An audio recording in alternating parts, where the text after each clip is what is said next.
Welcome to the podcast. I'm your host, James Protin. Every week I will be sharing the experiences that have defined my journey and talking with people who have their own powerful story to tell. It's about doing better and being better in life, business, and all things in between. The visually inclined can catch us on YouTube, or you can check us out on just about every podcast platform. Good morning, everyone, and welcome to the podcast. We're back in the Mon Valley at one of our favorite spots, his place, Coffee Community and More in Monessen, Pennsylvania. And our guest today is Miss Virginia Monaghan. Welcome to the show. Thanks for having me, Jamie. So, Jenny, tell me a little bit about you and give us some background, and then we'll get into some questions and answers. Okay, well, I'm a product of the Mon Valley. I grew up in Donora, graduated from Donora High School in 1964. Okay. I choke on that. And I had a wonderful high school experience. Mm-hmm. And then after that, I had two loving parents and one sibling. Okay. And after that, I went to California State Teachers College many years ago to become a teacher. Vulcans. Yeah. I always wanted to be in the classroom, and I had a wonderful experience there. Mm-hmm. And I majored in secondary education, English and public speaking. Okay. And I taught then at Monessen High School for 36 years. And I had a wonderful career there, Jamie. Kids were great. And, not that I didn't have problems here and there, but overall, I had a wonderful, wonderful experience.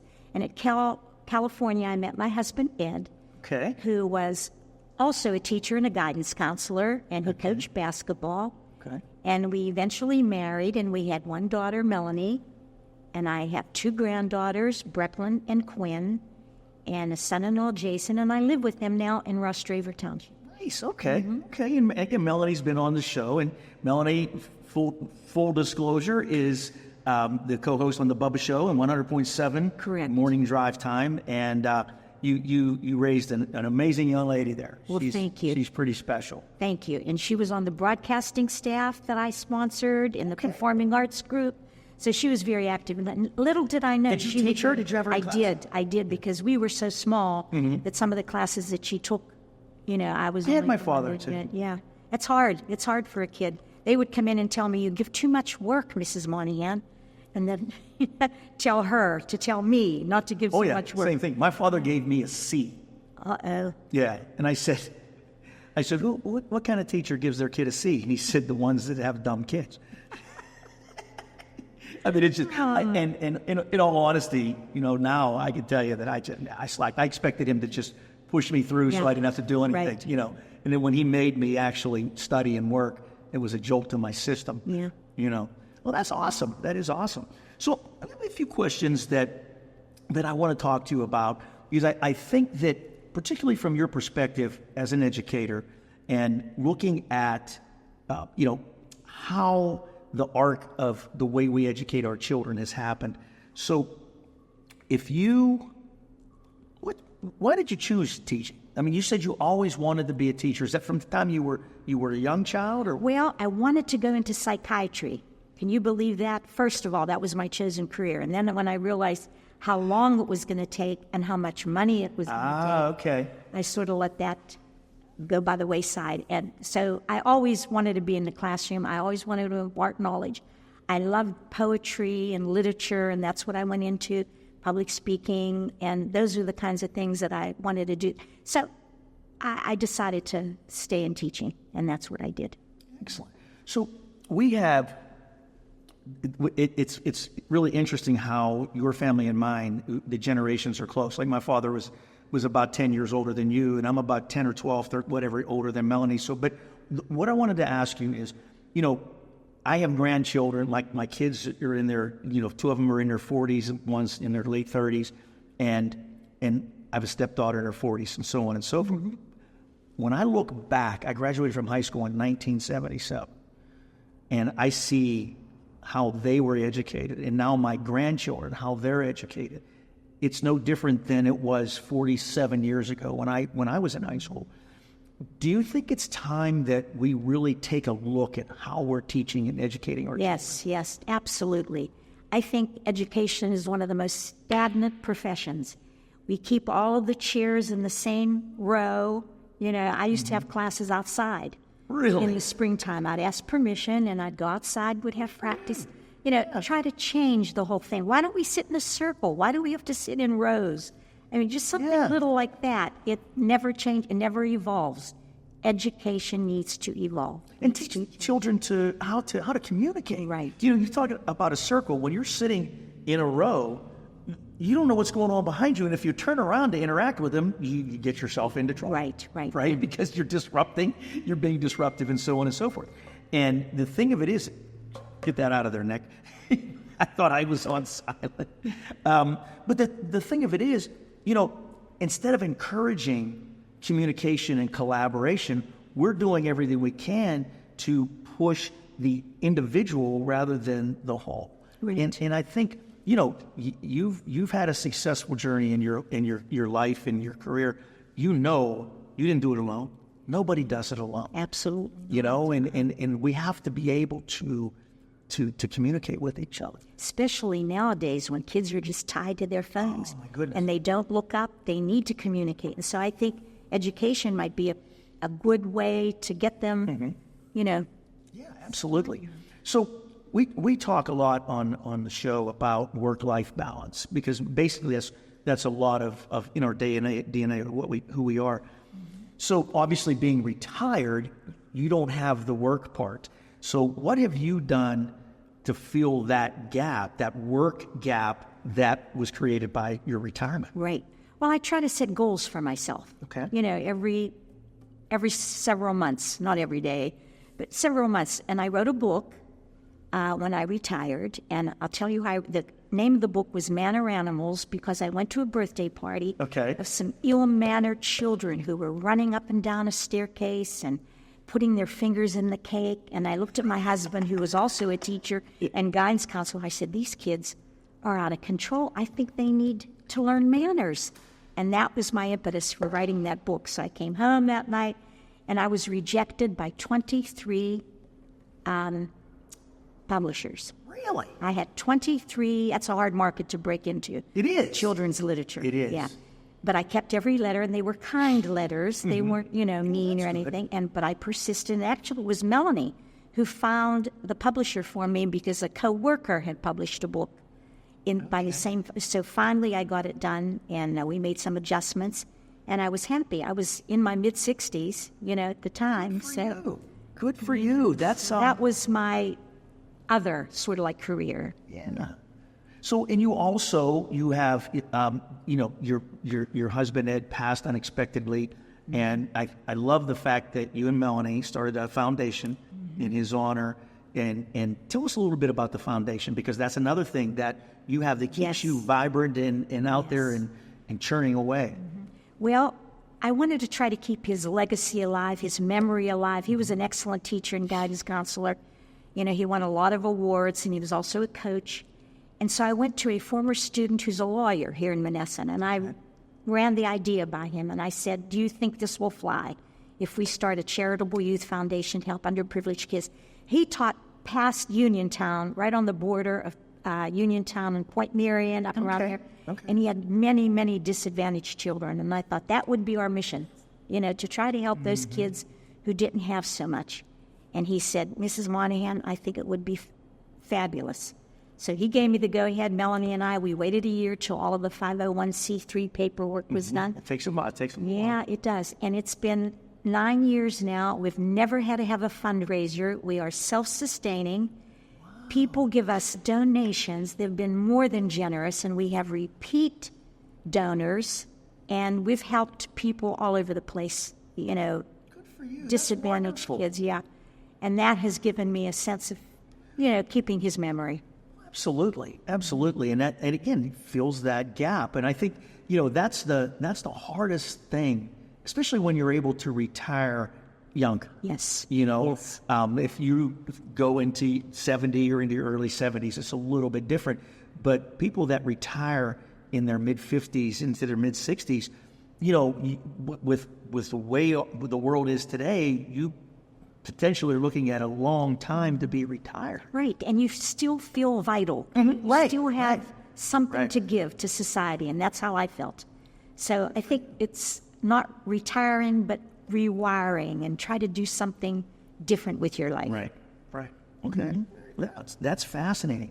So, based on your experience and what you're involved in your granddaughters' lives now, and they're teenagers, and what advice would you give young people today? Not necessarily that people that are in their career, but even young people coming out of high school, looking at college, because I think kids are putting too many demands on themselves. To go too fast. How many college freshmen actually have a clue what they want to do with their life? It's true. They think they might. So what advice do you have for young people? Well, just have a goal. Have a goal, have a focus, and then work toward that. Whether it's education or whether it's some kind of training school, trade school, whatever. I'm a big fan of trade and technical. I agree with you. I am. Not everybody's suited for college. That's true. Where do they want to go? You can you can have a very productive and lucrative career with a 2-year degree. Absolutely. I try to guide all of my children and grandchildren to go to college, and all 3 of my kids are college graduates, and I'm very proud of them for that. It's wonderful. And the grandkids that are older doing college. So, but when I look at them, I looked at post-secondary education differently with my kids than I do with my grandkids. I really wanted my kids to go to college.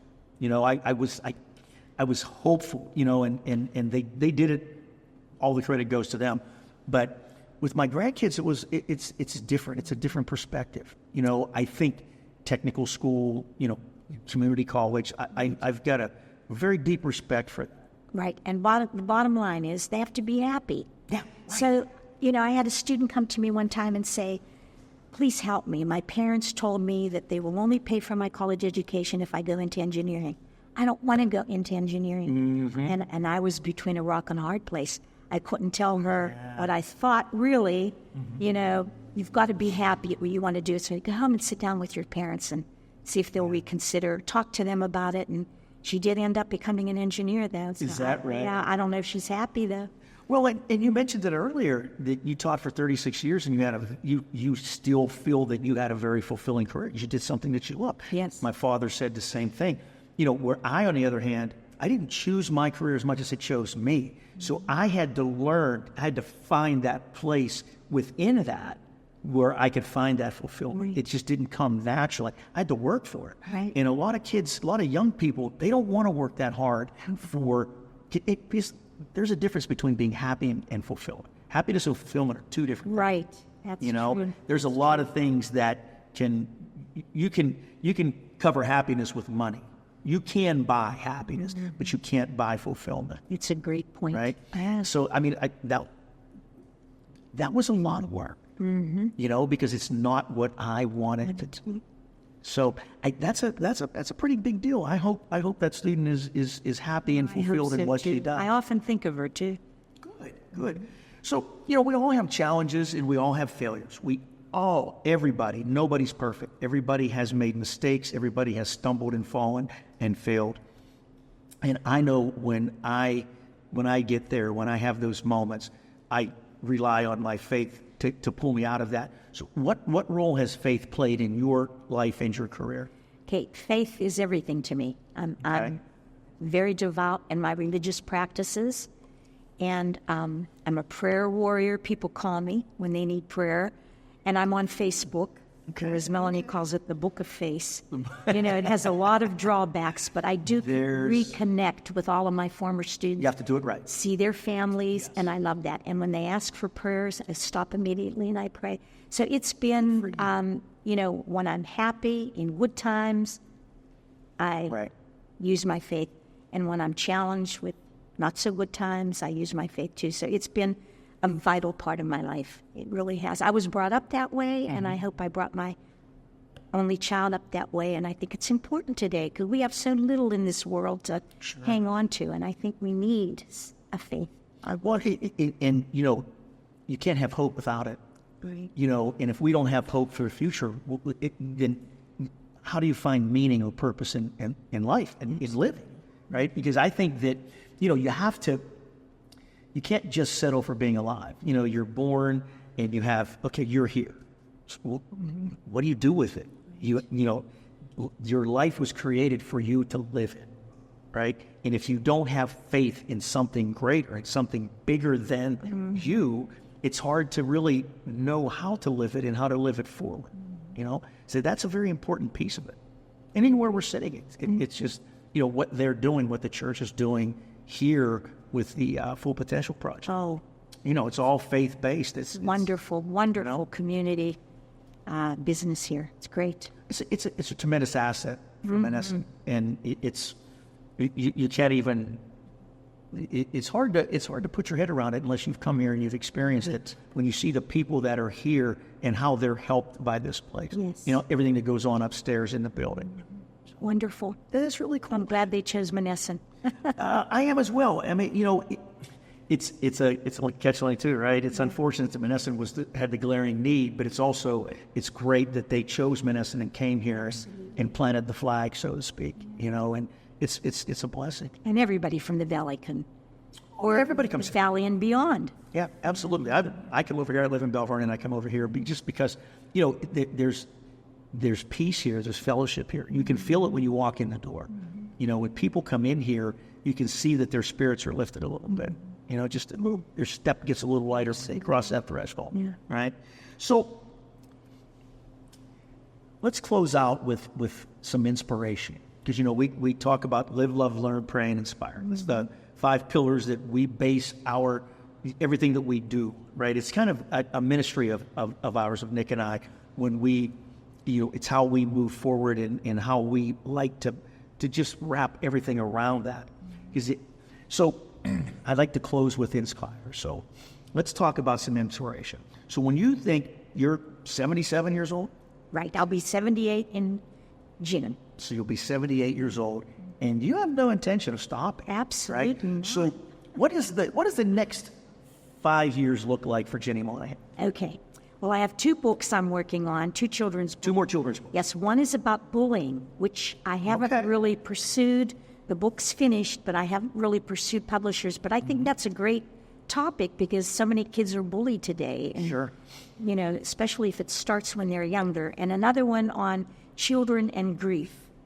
So, after my husband died, my 2 granddaughters were with me on that fateful day. And I wrote a book about that, and that's part of my focus. And, of course, the foundation.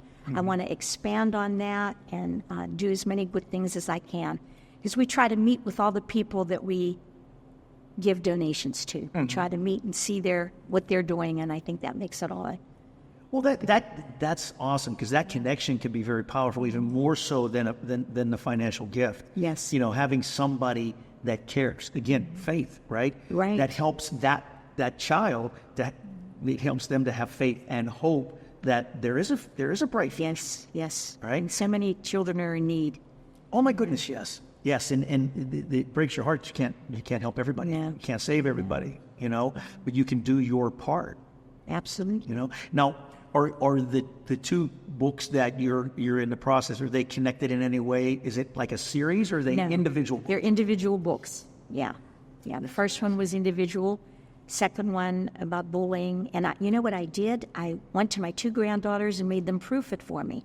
Okay. Read this and find something that you don't like in it, and find something about the characters that you think. And they did. They gave me good suggestions, very good suggestions. So I'm going to try to pursue that a little bit more, deliberately. Okay. It's hard to find publishers.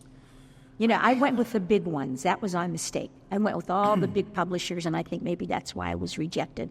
And that could be a thing. I mean, there could be more than just 2 books. Yeah, there could be. And one of the first places we donated Ed's foundation to was his school, because he's right on the borderline of Appalachia, and there are a lot of kids that were in need. So we made that our focus, and then we went back and did another donation. So we might go back there, too, and see if they need anything. Absolutely. And you should donate your book and books to the library. That's really cool. I hope we can get the next 2 done, but we'll see. We'll get them done. You and I will get them done together. I'll reach out and we'll connect you. It's Aurora Coriolis Publishing. Okay. That's the name of it, and that's who published mine. And it was a great experience. I had those jitters, and all that self-doubt came in, and all of those things. And I wasn't the best client for her, but she was just amazing. She's really, really professional, and she did a tremendous job with the book. So she'll take good care of you. So clap. Sorry about that, Nick. In closing, we have a couple of minutes. What is the message that you would like to put out there to our audience? Because there'll be people other than just friends and family watching, people that are subscribers to the podcast that will come by it and see it. And I'm going to title it that about living in the moment, living in the present, where you are at that particular moment, and not being defined by your circumstances. So, what is a message that you would like to put out there in these couple minutes that we have left? Number one, you're never too old to do anything. 100%. So don't let age be an obstacle to you. I try not to let that happen. Of course, you can't do the same things that you did 20 years ago, but you can do different things. Sure. And you can readjust. And look every day for something positive and for a new learning situation that you can grow from. And I think that's it. If we grow, by learning, that's the most important thing. My father always said that knowledge is a moving target. You have to go where it is. You can't sit in a chair or on a couch and wait for it to come to you. You have to go out there where it is, and you have to experience life to learn. Right? It's out there. Yes. So that goes right in with what you just said. Well, thank you so much. Well, thank you for having me. It was a wonderful experience. It's a wonderful conversation. Thank you. I appreciate you coming. Thank you for having me.